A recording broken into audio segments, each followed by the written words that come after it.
Hello and welcome to Team of the Week. We're going over the North American best players from the week one of VCT games. I'm joined by Brent, our special guest. Mimi is kind of here. We'll talk about it when we get there. But before we even get started, you got a brilliant debut of casting, right? In Valorant, you got the Sentinels game. What was it like? What was it like actually like physically casting the game real quick to, like practice casting? What were like the big feelings that stood out to you when you're like in the moment, knowing that you're on a broadcast kind of thing? Because I think it was the first cast that you guys have actually properly done in the game. It's the first one we've done in Valorant, which is, and hopefully not the last. Yeah. I don't know when we would X cast him, but yeah, no, it was good. Feeling pretty blessed as well to get the Sentinels match. And obviously it was a bit of a transition period because we've just been casting Overwatch for 2 years, doing the Overwatch League for 4. But yeah, it's zooming in, and then I mean it was a lot of fun. It's definitely that transition period, and it's by no means perfect. Like the casting, that is. I mean, the community narrative was bat chesting out of control. People going crazy over it, which I don't read comments anymore. I used to very early on when I was getting into esports, but I find that too much of that serotonin hit of the nice comments means that when they don't come, you're just sinking down.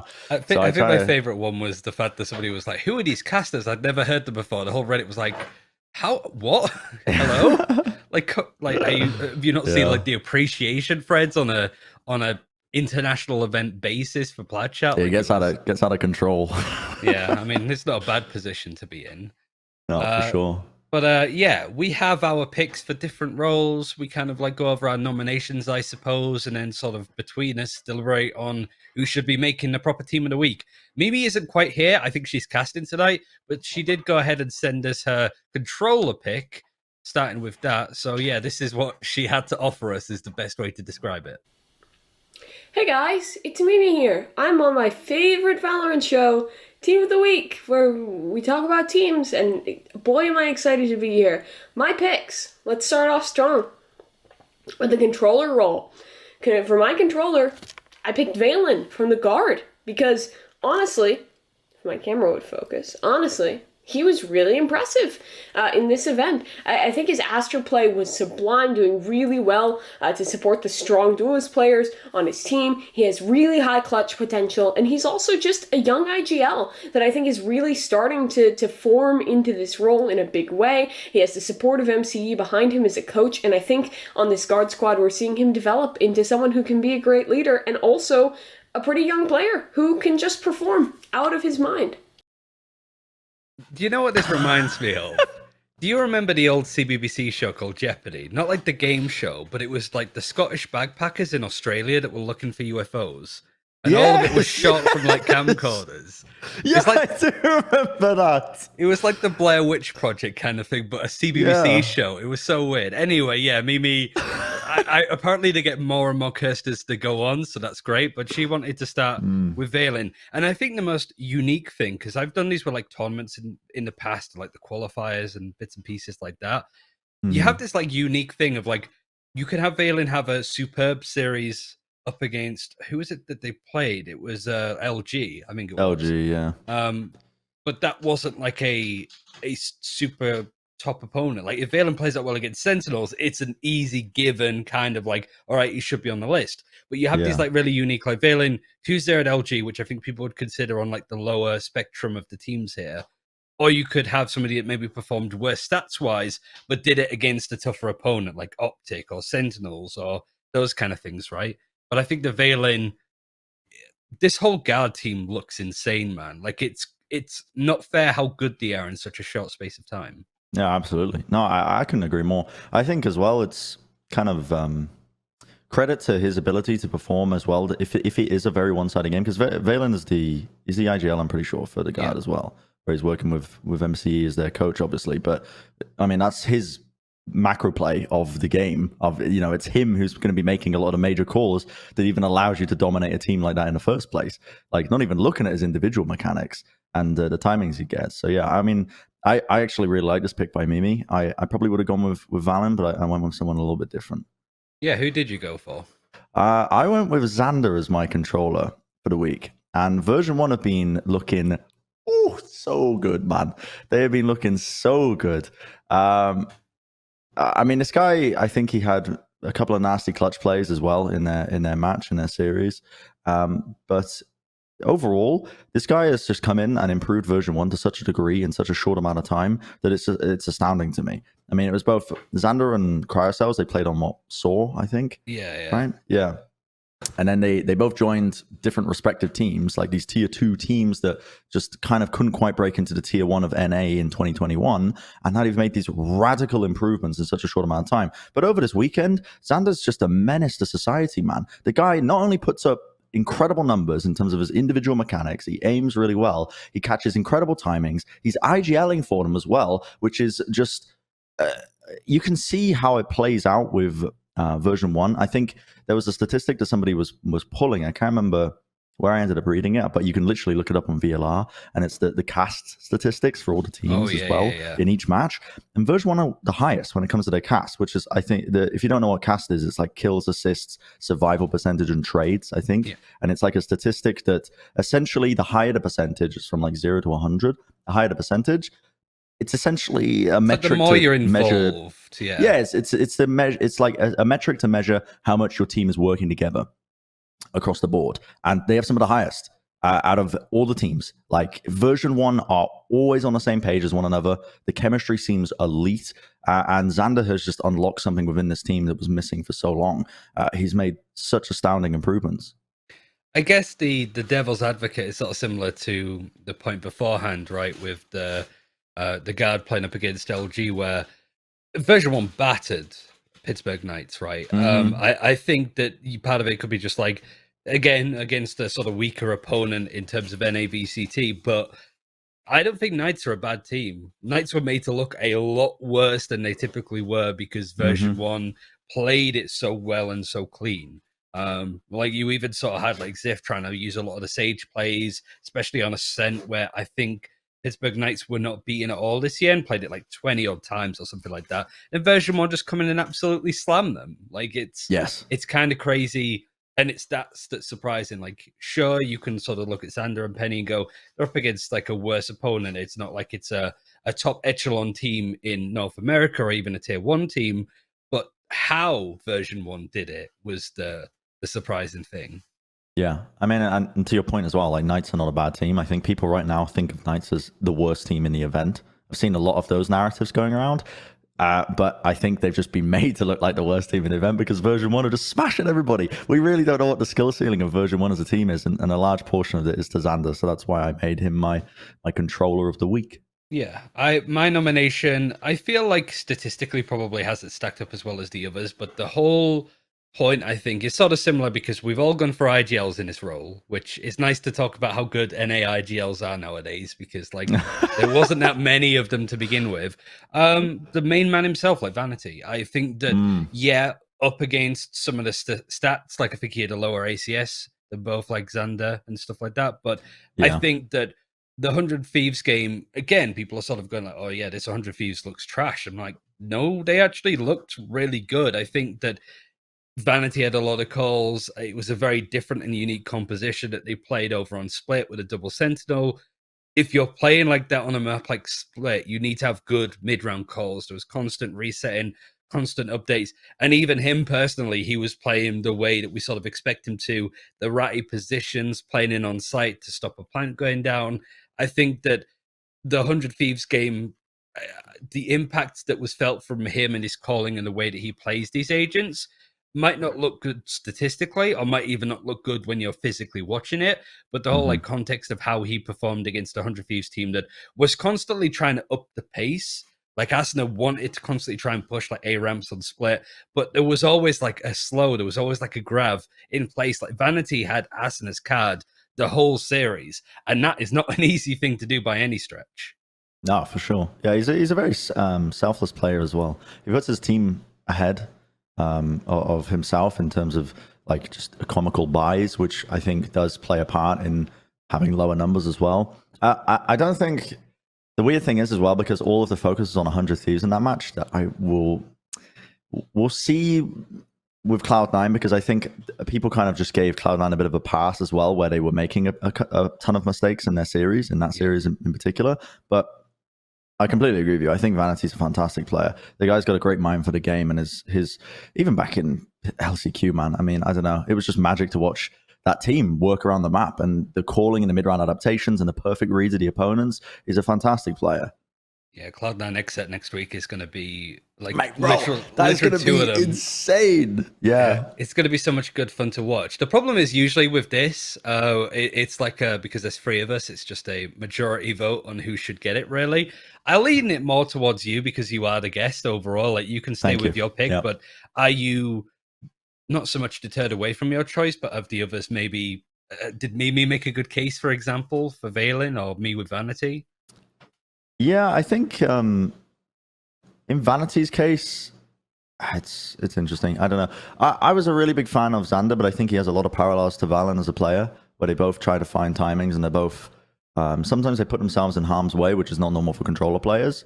But Xander really did just edge it out, I think, because he was just, I mean, he was incredibly clutch in the Icebox map and in general his calls. I don't want to be the decider here, but I mean, listen, I do like Xander over the course of this week, but I think any of these controller players would also just be apt because we've all chosen fantastic IGLs and they have great minds for the game and they all have relatively different play styles. Like, you know, Vanity's not going to put up as high numbers because of the reasons I already said. I'm willing to sort of settle on Xander because I think we had him for like our like pilot show with the open qualifiers, right? And I think that they're kind of the couple of players like Cryocells as well, especially where it's like, all right, they look good for open qualifiers. You're missing the top like 4 champions teams from the region. Yet when they're still available, he's still putting up great numbers and showing no signs of stopping. So I am more than happy to lock in Xander as a pick. I'm sure Mimi would be as well. So I don't know if we have the graphic to like lock it in. We could always change it in the future, but I think, yeah, we'll just crack on with that one. Now we sort of move over to what Mimi has to show us next, which is the initiating role, which typically is like the Silver Breach for the most part, like the mainstay, like Zeta, I think is a perfect example of a player that would be more supportive than anything else. So what did Mimi send us? For my next pick, for Initiator, I picked Derek Overwatch, the Derek. I picked Derek because he's really fucking good at Sova.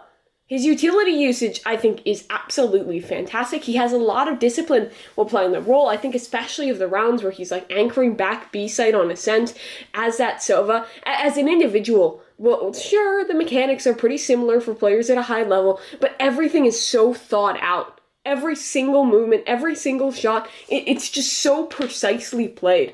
And it makes him such a strong individual, and also, similar to what I was saying with Valen, a really strong clutcher. I think Derek is someone who can be the star and can pop off, but can also take a bit more of a backseat in that Sova role and look really good doing so. So, he's my choice. I like the way that she says, like the movement and the shots are so precise as her camera's literally shaking and not even focusing in on her. It seems to sum it up well. It's good because like one of the questions I like to like end these shows on is who do you think is a player that could be on this list for next week with some of the games and matchups.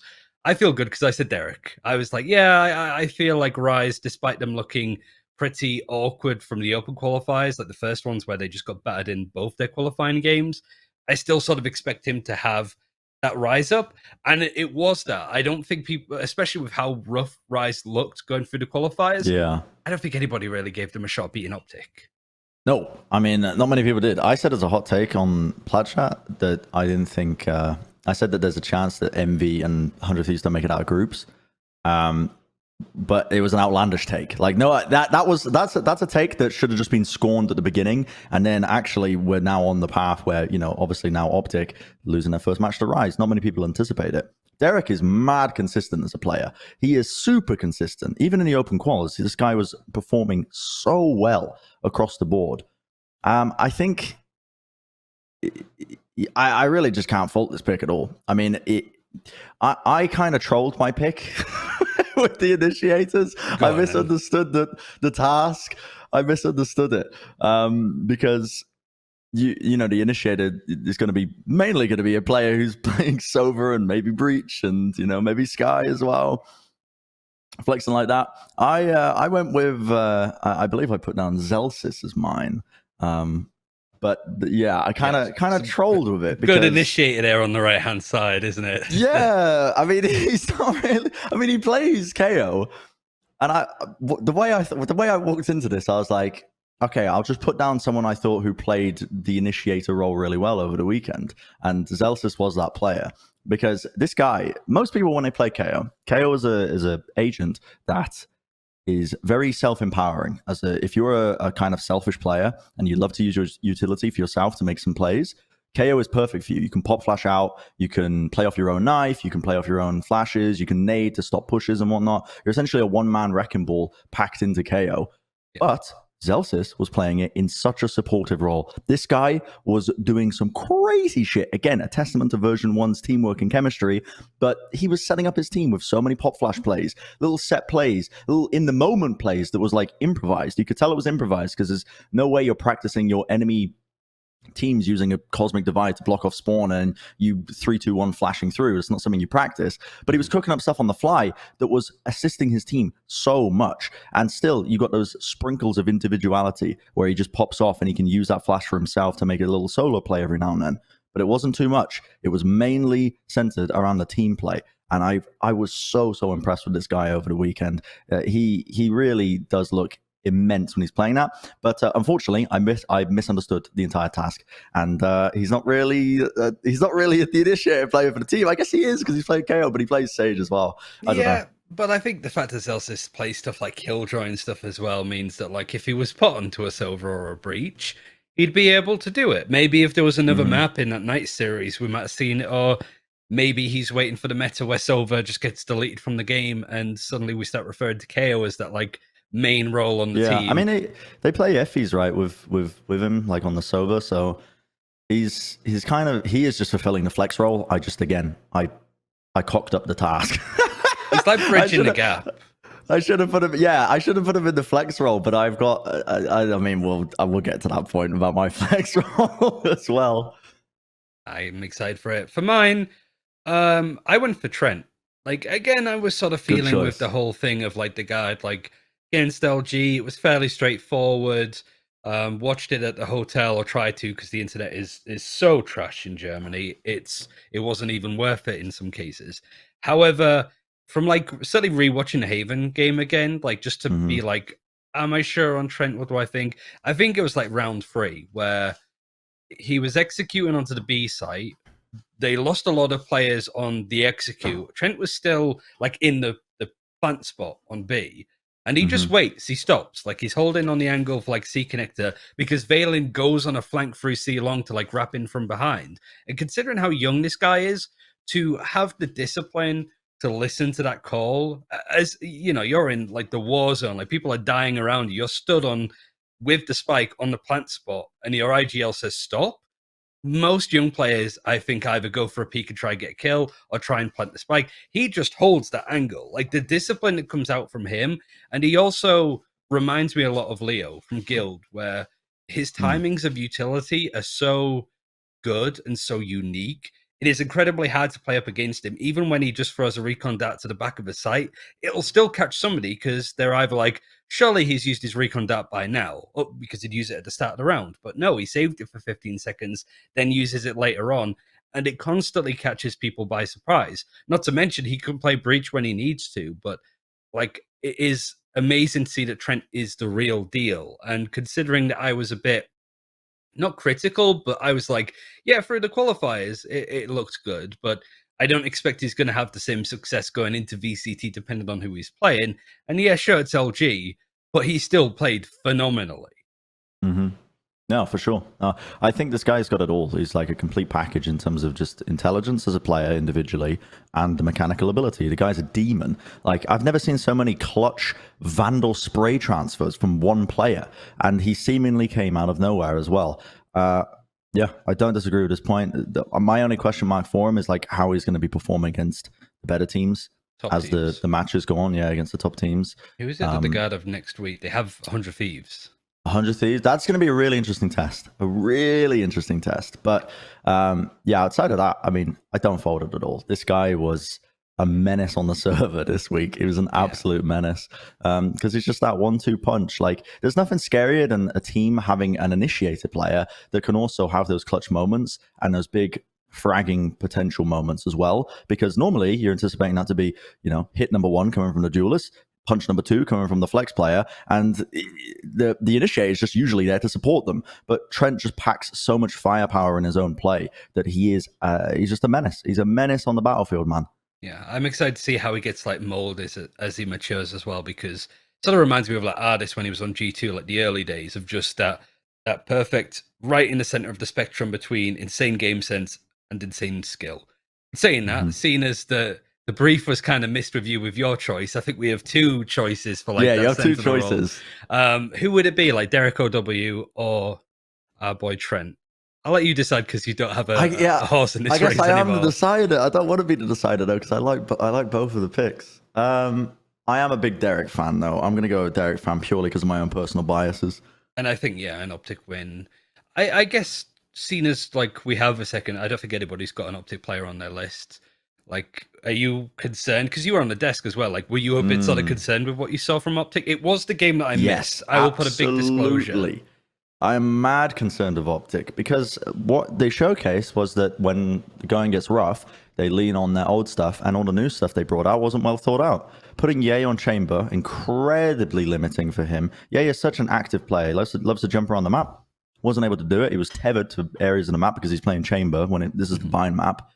And then as soon as they put him to Jet, that problem gets solved. But then as soon as they start losing in matches, they end up resorting back to the old style of play that they had on Haven. And it's like, wow, where is the work? What you guys have had months. Where's the work been?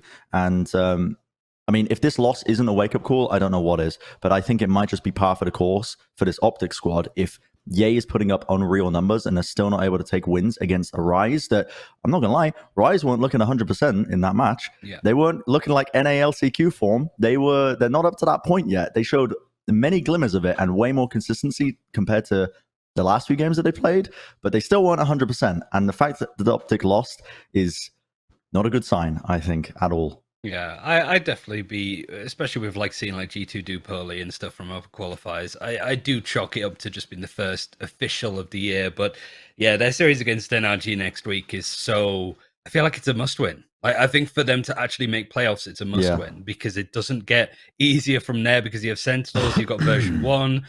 It gets real rocky real quickly. For sure. Yeah, we'll lock in Derek. Now we move over to the Duelist, and yeah, let's see what Mimi's got cooked up for us. This one's gonna be simple. TENZ. I heckin' love TENZ. He opted really well. He rifled really well. He entried really well. And his Blade Storms, I think, his ults are fucking insane. He's so good at them. Like, he's good for 3 with every Blade Storm. I think without TENZ, with a different Jet, Sentinels don't clinch that series against NRG. Homie is a hard carry. I just heckin' love him. Bat chest. I think that point is it's so hard. She even put like TENZ bat chest in like the nomination text as well. So we'll have to add something else for him. I think that sums it up nicely. If TENZ didn't play as well as he did, Sentinels lose that series, and I think they lose it very quickly as well. Oh yeah, for sure. He was bailing them out a couple of times. It felt like as well Sentinels were warming up over the course of that series. They're like a TV dinner. Avast loves to use this analogy. A TV dinner that he's just put them in a microwave and they're defrosting, they're warming up, they're heating up. It felt like Sentinels were that in their series, but yeah. No, listen, I'm never gonna make an argument that TENZ is a bad choice for your Duelist in a super team of the week. Yeah. It's just silly to even argue against it. There's no denying this guy's talents. So who did you choose instead? Because you actually got like first. So typically, just to make sure that we don't all come in and say TENZ, because I think we could have easily done that. We sort of let you as the guest pick one, and then me and Mimi would have to pick others if they like match up, just to bring something new to the table. You said this one straight away. You had the first dibs, and you didn't say TENZ. So this person must be good for you to not say TENZ instead. Absolutely, yeah. It's Cryocells, man. Cryocells.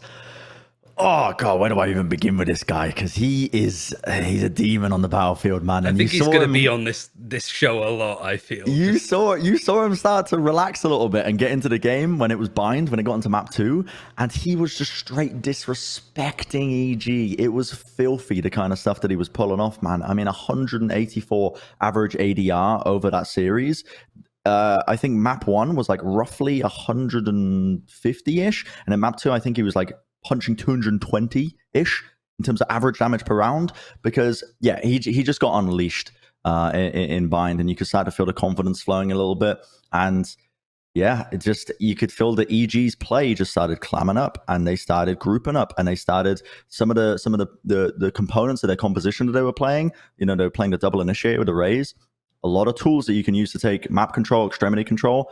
Suddenly they weren't playing like that anymore. They were grouping up because they're scared of what Cryocells was able to do. And honestly, I don't even know what the ceiling is for this guy, because he's come into this team. He's added an immense amount of firepower for XZ, which is something that they were kind of missing before when they had Pura. Yeah. But he's also just fit into the structure of XZ with just great discipline, playing off of each other immediately. And he's only going to get better at that in terms of playtime. But also, you're going to see more of those moments that we saw on Bind, where he's literally just taking over. He's just taking over. He's a menace to society, man. He's an actual menace. I'm really excited moving forwards into this group stage, because I think you're going to see probably the evolution of XZ as a team as a direct result of this guy coming into the team. Because it's one thing to have a star player that you're leaning on a regular basis to pull you out of rounds that like were Ye otherwise with lost. Envy kind Yeah, of like thing. Ye with Envy. But it's another thing that your team already had the structure and layers and complexity that they didn't need that in the first place. That makes a very scary team. A very scary team. And I'm expecting big things. Yeah, it's not like a square peg round hole kind of situation. It's just the way that it slots in, and also such like early days with it as well. Like that's the real impressive for sure. thing. I think for mine, there were a lot of good Jet nominations that could sort of take up that third spot. Like I think that Sire Player would have been another good shout as well, just because he's been doing so well in that role. But I went for Penny just because when we were talking about Jets last time, certainly for the Open qualifiers, we mentioned everybody but him. Like we had, like obviously because 4 teams qualified, we picked the other 3 teams as Jet over him, and it wasn't that he played badly in Open qualifiers. He just didn't have that flashiness. But I think sort of similar to the point before with Xander, like playing up against Knights, harder than it looks. But the structure that Penny can play around, he can find those impact moments. He can have so much success and frag out when needed. But sort of similar, like the level of like NA Valorant is so impressive right now, because you have the brilliant young talent slotting into macro plays and styles that some of the coaches have put together. And it's not like they're, oh, I'm insane, I don't need to, like, they're disciplined enough to like listen to the strategy and play patiently. That I think Penny, it was always going to be sort of tough to get back to that Reykjavik level of consistency. But yeah. I think with how good version 1 have looked so far, a lot of it lands on him just being the entry to find those picks, but also just to not overdo it and cause version 1's problems, because they're never going to be in a 5 versus 4 and have a plan and then kind of fuck it up for themselves because Penny decides to be a bit too aggressive and stupid. It just doesn't feel like that kind of team. Yeah, it's not. I mean, Penny is definitely continuing that good performance off the open quals, which was my question mark. Like, are they just going to keep popping off? And so far, so good. They have, and it's precisely for the reasons you've already outlined, Ryan, which is that you know, he's playing within the means of his team. He's playing off of his team really well. And interestingly enough, as well, one of the things that in the past I kind of criticized him for when I was watching his gameplay, especially post Reykjavik, where he had some of the best performances he's ever had. Yeah. Came down to the fact that it felt like he just lacked that spark that a lot of other top cracked Jet players have. Well, now he's kind of proving me wrong in that regard, I think, with his play. And yeah, it's another player that I'm excited for. You know, not to the same extent that I was excited for Cryocells, because the potential is just blinding. You can't miss it when you watch his game. But Penny as a player is someone who I had kind of written off as a player, and I think they've had a bit of a resurgence now coming into this, and I'm very happy to be proven wrong, always, when it comes to a player having that resurgence of performance and putting up the numbers. Penny is that player. Yeah, there's so many like interesting aspects of it as well, because version 1 of Rise next week, which I think is a big game for both sides, keep that winning streak going. But then they have Sentinels in the last week. I think there's a chance that like version 1 could top this group. Like, genuinely, you know what I mean? Like, it just sort of feels like everything lines up for them to just keep chipping away at people. Like, it's never a truly impressive dominant run. Like, they haven't dropped a map still yet, I think, at this point, since this year started through VCT. But it's more like easy to unassume them, I suppose, from their qualifiers run, because it's like, did they People play aren't up against talking the about toughest? them. Yeah, right. It just feels like, did they go up against the toughest opponents? Were they on the other side of the bracket? I think like they could have been really tough opponents that they faced up again, but version 1 deal with them easily. So yeah, I think just people are not appreciating what they're doing right now. And I think if they beat Rise handedly, which I think they can do from everything you've said about Rise with their Optic game, I think that there's a chance that they can keep that going. And they also would play up against Optic in a couple of weeks' time, so maybe Optic can like fix their shit by then, but you never really know. I think this team goes from strength to strength. I do, however, feel like maybe like you can't really argue against TENZ, I think, No, with what you he can't. did. Because it's not so much just the TENZ fan club aspect of it, it's just he had to put the game on his back so many times in order to pull that back for Sentinels. We also just know he has the experience as well. Cryocells is still a bit untested in that regard. Like, I don't know if XZ end up going up against Sentinels. I don't know what his performance is going to be like. Because, you know, when he's unlocked his confidence, like I was saying in map 2, you might not see that against a top team if, you know, the nerves start to play a part of it. But TENZ, he's good for it as much as the community narratives are that he shits the bed, I guess, in the playoff scenarios or like the matches that matter. Overrated kind of thing. Yeah, people trying to say that TENZ is overrated. I mean, there's no. I mean, just no. He is making still a case for the best Jet player in the world, and he's got the experience to boot for sure. Like, there's no argument against TENZ, I think, out of the 3 that we picked. Not at all. Speaking of Sentinels, we move over to the Sentinel role, and yeah, at this point, maybe just take it away. I need to put my head in my hands for watching this. Next up for Sentinel, I picked Whippy. Whippy is a young guy who I think has been overshadowed a little bit on this squad for version 1 at times in the past. Like at post Iceland, it felt like he kind of fell off +L +ratio, but now he's fitting back onto this. My camera's out of focus. God, okay, you nothing happened. Whippy on the Killjoy, he was really fitting into that role in a big way. He was a massive individual player for the likes of version 1. Clutch potential, huge. His utility usage was really nice, even if it was, playing the Killjoy not as much as the Chamber. I was super impressed with him, so I chose Whippy for those reasons. It cuts off at the end. It just cuts off. Bro, I mean...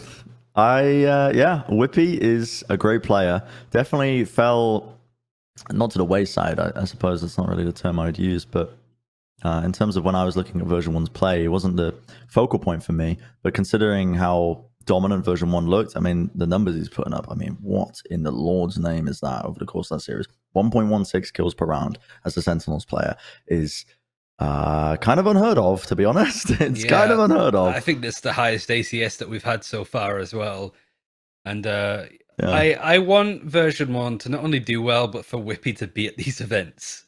Like to actually like be able to get there, because obviously for Reykjavik he wasn't able to. I think it's similar to everything else that we mentioned about version 1. That's the terrifying thing about the team is you could have put all of the players. Like FEs didn't have a bad set at all, right? Like it feels like you can literally include every player on that team in these positions and it would still make a lot of sense. But I think there's another Sentinel player that you've picked that understandably goes up against him in contention. Yes, I went with Net as my Sentinel player, and I did the task correctly this time. You know, I didn't pick. I don't know. I didn't end up picking an Initiator to go in the Sentinel role. He is putting up good numbers, but it's not just the numbers that I was looking at when it comes to Net's play. It comes down to his setups. In particular, I love his Killjoy and Haven. his team work around his attack side setups incredibly well. They have some cool ideas. The turret, the way they space their teammates out in terms of playing off of it, just in case they get lurks through mid and whatnot, is really intelligent. And his chamber play, he's one of the better players that are doing it right now when it comes to chamber play. I think North America has gone on a bit of a chamber craze where they're kind of forcing it and injecting it into comps, and a lot of teams are not putting much thought into why. It's just a case of I think it's a very one-dimensional look at chamber play in general right now in the region, where they're just saying, oh, you get an op for free with your ult every 7 ult points. Oh, you get a Guardian bullet for $100 and it carries through rounds. Very cool, individualistic agent that can pop off and have cool, funny Twitter engagement video. Like, I feel like that is the extent of which teams are looking at it, but not the guard and not Net with his own individual play.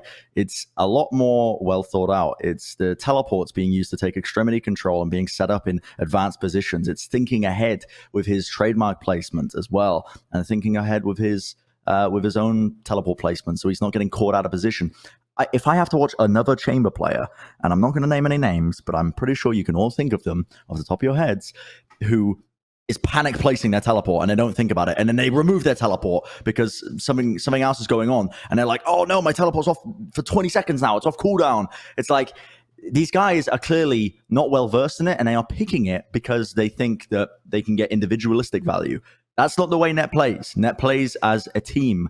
It's honestly like a hive mind, honestly, watching the guard play sometimes. Yeah. But it's the way they think about slotting Net's Sentinel play into the team environment is what's so impressive to me. And him as a player as well, he puts up very good numbers. He's got good trading when it comes to the statistics there. He's always willing to trade as well for his teammates. He's a good team player and a good mechanically driven player as well in terms of his individuality when he's playing chamber as well, because that does shine through. It's an agent that you can really carry that forwards. And like you said, there's a distinction, I suppose, between why he plays chamber when he does, and when he doesn't play chamber, it makes sense why he'd play Killjoy instead, right? Yep. Because I think there was some examples, certainly in EMEA, I think of like Yampi for Team Liquid, that was like, I played Jet on this map, so I'm going to do like the utility that you would do as a Killjoy with like putting the trademarks in Kitchen, for example, and then just kind of like try and play it like I'm a Jet anyway. And it doesn't work because there's so much else that you need to like keep track of and worry about, that I feel like, again, you're right, like Net just seems to have those examples of the right time to use it.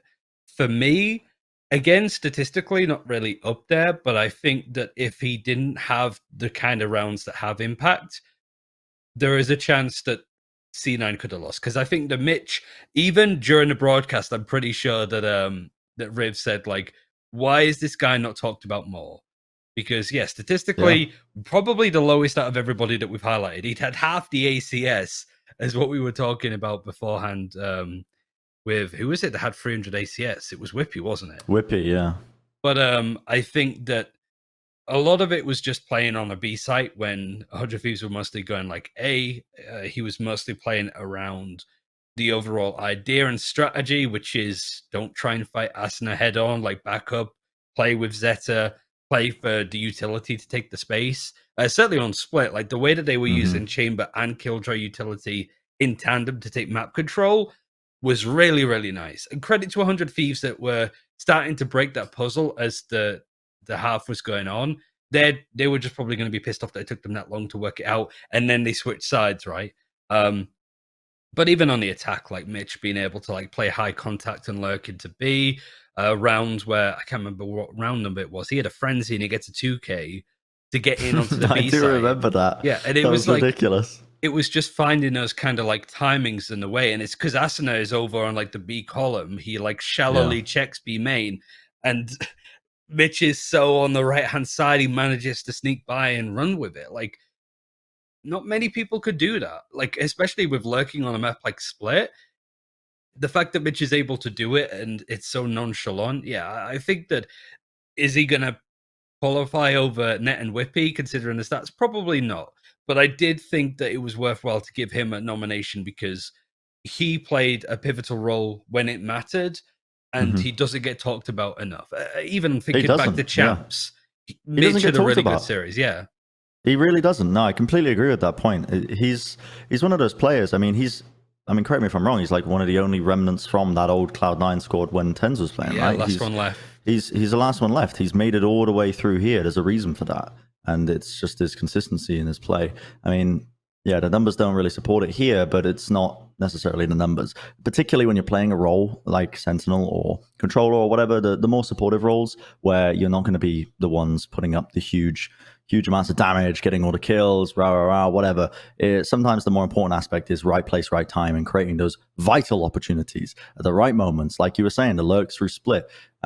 Yeah, there's a reason Mitch has lasted as long as he has on that Cloud9 roster, and it's because he's been able to keep up with the changes and the changes of the evolution of the individual plays and metas that comes around, I guess, Valorant as a game.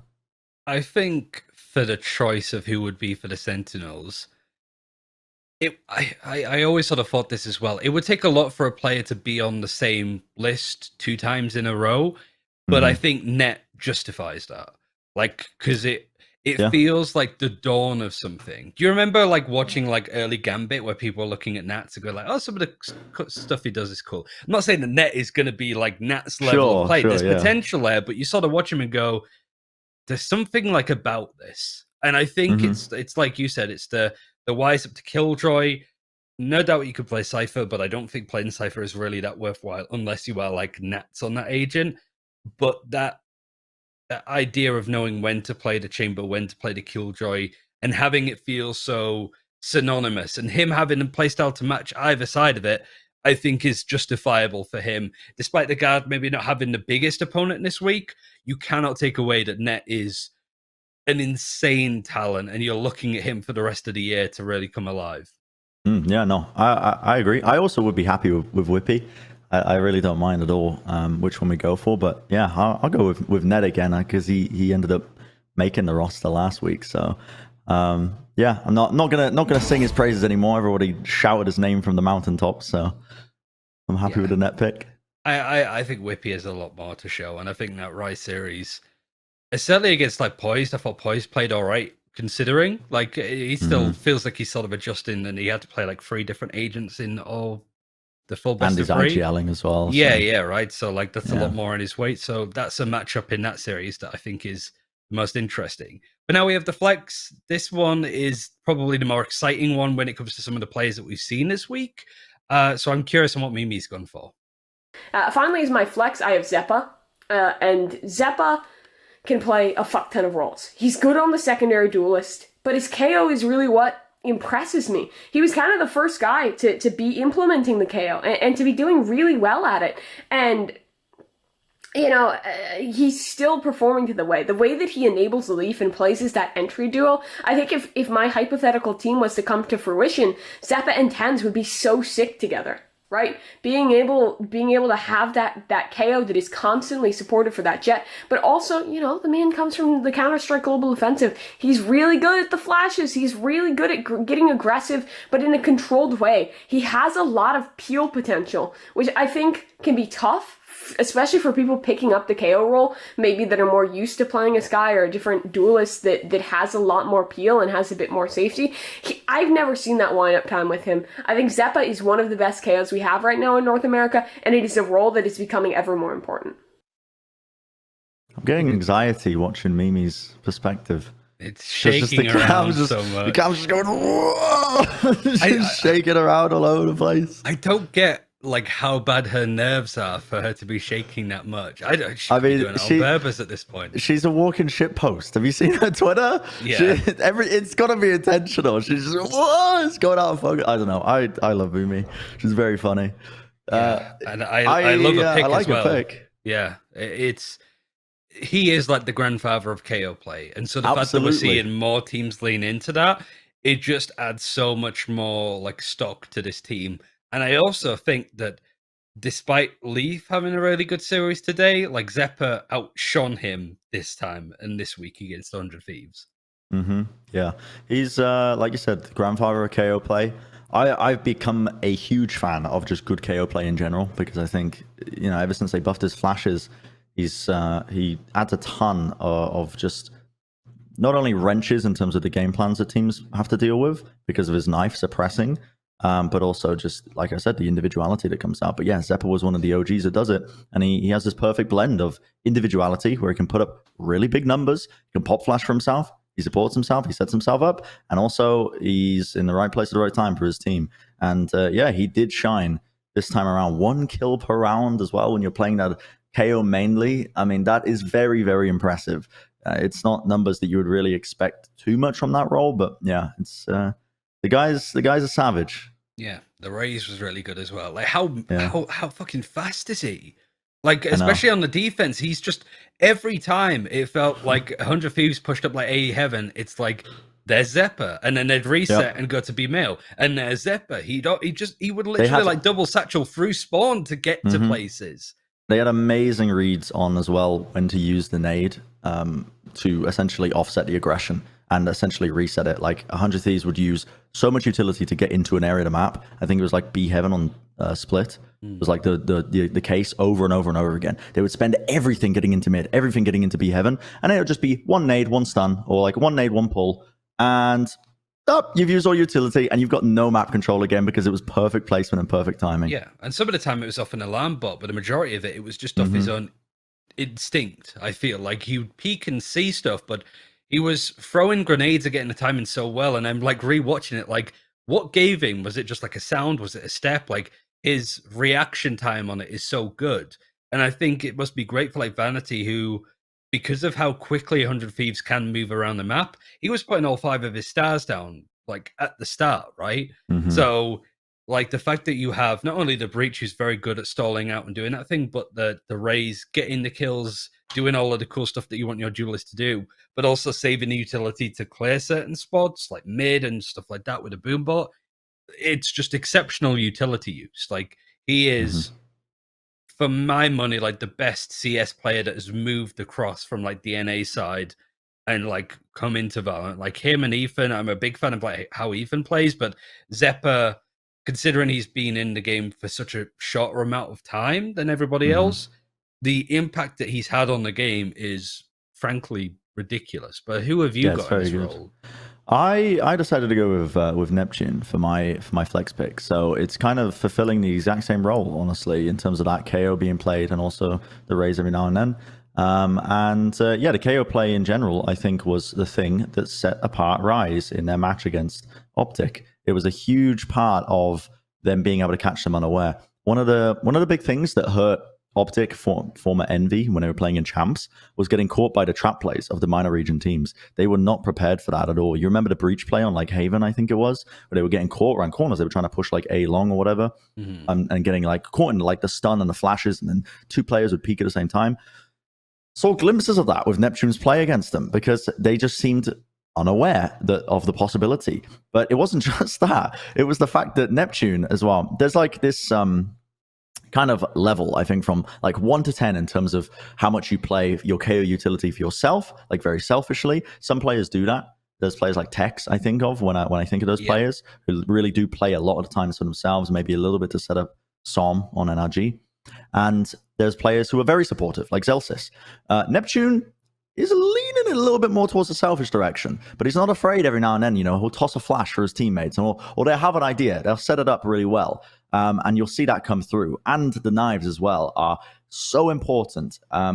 It's hard to recognize them in the moment of a match because they're just such a simple thing, and they don't really show up on the UI unless you're looking at it from their perspective. But the knives have a ton of impact, and I think Neptune plays around that impact very well. His knowledge that he knows, okay, if they're playing Killjoy, they have to play in this area because they know if they get knifed here, their entire setup goes down. So it's that kind of pushing and pulling of the opponents, knowing that you're having that tangible impact just from your utility, and then taking advantage of that, but also just putting up ridiculous numbers. I mean, again, not as high as Zeppa. Zeppa really did pop off, and I think, I mean, we haven't seen your pick yet. Listen, your pick could steal the show. But in general, Neptune was a fantastic component and one of the core reasons why they were able to win.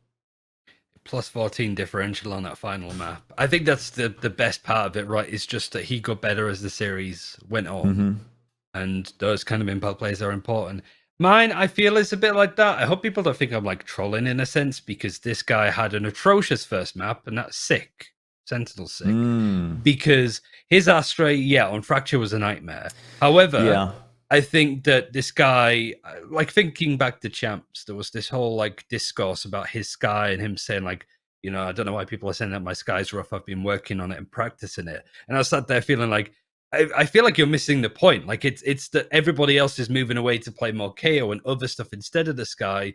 Whereas I feel that him and also to a lesser extent, Victor were sort of still dedicating to the Sky when I think they'd suit KO and stuff like that, right? I feel like I'm sat there thinking like it'd be cool to see you move across. I don't see the reason why you'd double down on the Sky pick necessarily. But again, I think the like second map that we saw a little bit of, like much improved aspects of Sky. It's still rough, all things considered. Like you're looking at Sentinels almost losing to NRG, who was a team that came through the lower bracket of the first qualifiers.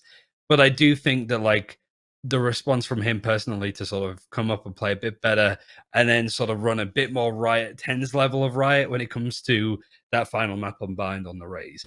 Like, again, I don't know if it's a true justification, and there's probably better flex plays that I could have mentioned, but I still think that Sick is amongst that discussion of like the top 5 flex players in the world to an extent. It's just that the Sentinels team has a lot of shit to sort out, but Sick is still an incredible player that seems to just be pushed under the rug a little bit. Yeah, no disagreements whatsoever actually with this one, and I think people will be surprised to hear that because Sentinels are a team with everybody's looking at them to try and criticize them for something, one thing or another, and in particular, Sick's play has been criticized heavily in the past, and it's been the narrative I think has been, why isn't he playing KO? I think that's a bit of a one-dimensional way of thinking as well, because Sky offers you a ton of things that, especially if you're well-versed and practiced with, KO can't offer you it. It's the consistent information. It's not just vague information with the knives like KO offers. You get the dog, you get the flashes, and that's regenerative flashes as well, by the way. And you have one of the best ults in the game for not only mid-round information, but execing and also pushing off pushes in itself. KO's ult does that to a degree, but it's not as good. It's a bit more situational in terms of how you're using the KO ult. So people have been criticizing Sick because he's been playing all this Sky as well. And I will say as well, yeah, his Astra was pretty atrocious. But again, he's kind of new to the role, I guess, and he's getting used to it. I imagine with time that might get better. But he gets a bad rap, and I don't think it's deserved most of the time. I still think this guy is a really sick player.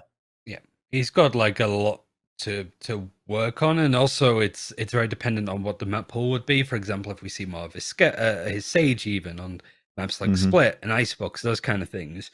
It's definitely one for the future. I think the discussion of Sentinels in itself is a really interesting one. Like Dapper completely like falling off from being one of the best Sentinel players in the world to having a really tough series. But again, it's not like you can exclude Dapper from ever being on like this show on a week by week basis ever again because of that, right? Because I think that NRG were a solid team and really should have won that series, but Sentinels are good enough to turn that around.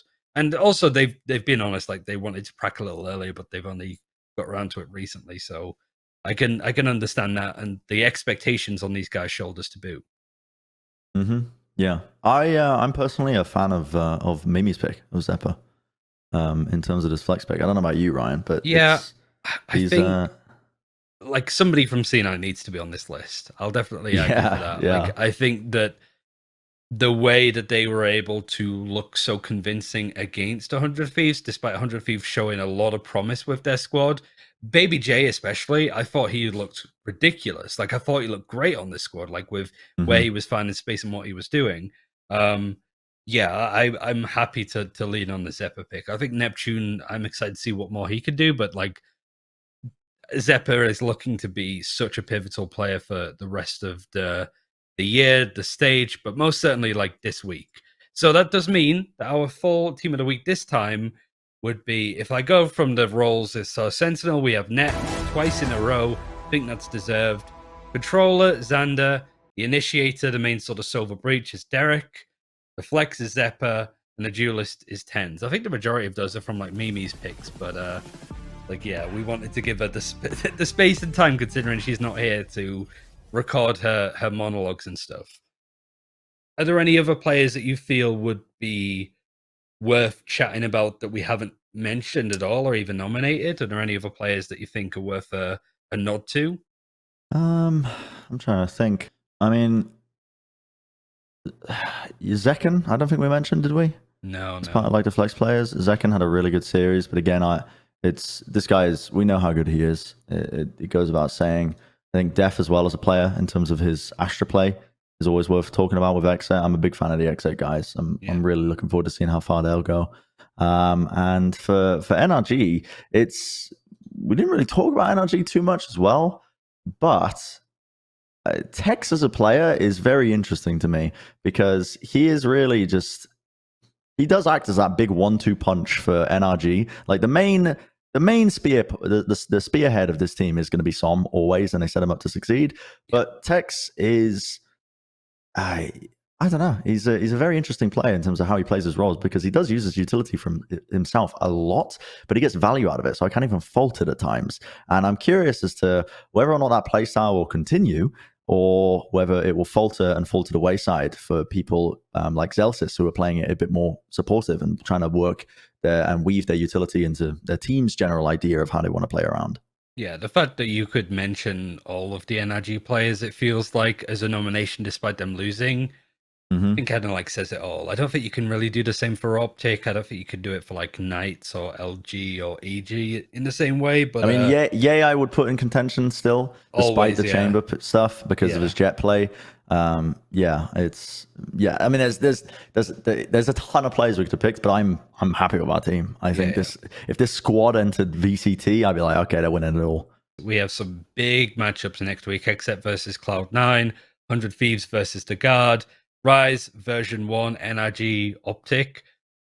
Always like to ask this: who is a player that you think would be likely to make the list next week if you were to put in a bet? If I was to put a bet, if I was a betting man, I would say I think it's going to be one of the version 1 players.